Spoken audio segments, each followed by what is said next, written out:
নেমে আসে, এটা এখন আবার জায়গায় চলে গেছে, এতদিনে আবার জায়গা মতো চলে গেছে। এবং এরপরে পাচারের ঝুঁকি বাড়ে। আমরা যেহেতু কিছু কিছু জায়গায় সাতক্ষীরা, তারপরে যশোর, এইসব জায়গায় আমাদের বর্ডার অঞ্চল আছে, পাচারের সুযোগ তৈরি হয়। এরপরে এই পরিস্থিতিগুলোতে আমাদের সরকারি বেসরকারি উদ্যোগ গ্রহণ করা দরকার এবং পুনর্বাসন নিয়ে কাজ করা দরকার।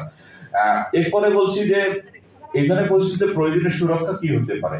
পানি ও কাদার সংস্পর্শ থেকে দূরে থাকা, পানিতে ডুবে যাওয়ার বিষয়ে নজরে রাখা, কারণ হিউজ অ্যামাউন্ট অফ চিলড্রেন বাংলাদেশে পানিতে ডুবে মারা যায়, আমরা খোঁজ খবরও রাখি না।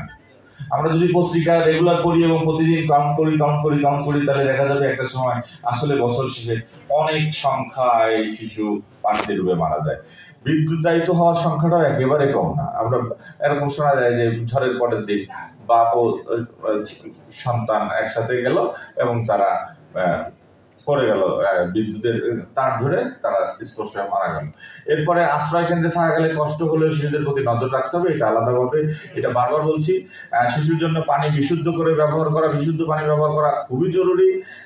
খাবারে ছত্রাক থাকতে পারে, নানান ধরনের খাবার দেওয়া থাকে, ওই সময় পানিতে যেহেতু পানি ছেড়ে আমরা যেহেতু কুলে চলে আসি, মানুষ বাঁচতে চাই, ওই সময় সাপ, ইঁদুর, পোকামাকড় ওরাও বাঁচতে চায়, ওরাও আমাদের সাথে ওই শেল্টার রুমে চলে আসে। সে কারণে আমাদের সময়ের শেষ প্রায় শেষ, আমিও বুঝছি। ঠিক আছে। এরপরে যদি আমরা যাই যে এই সময় স্যালাইন আর নেবুলাইজারের ব্যবস্থা রাখা এবং অন্যান্য বিষয়গুলো খেয়াল রাখা। এরপরে যদি বলি আমরা ওই সময় মানসিক সুরক্ষার ক্ষেত্রে অতিরিক্ত যে পদক্ষেপগুলো নেব, আমরা কাউন্সিলিং, মনোসামাজিক কাউন্সিলিং করতে পারি, যৌন নির্যাতনের হাত থেকে রক্ষা করার জন্য কাজটা করতে পারি। আমরা শিশুদের অন্যান্য ভ্যাকসিনেশন বা কৃমিনাশক বা সংক্রমণ মুক্ত এইসব বিষয়ের দিকে খেয়াল রাখতে পারি এবং পরিষ্কার পরিচ্ছন্নতার দিকে খেয়াল রাখতে পারি।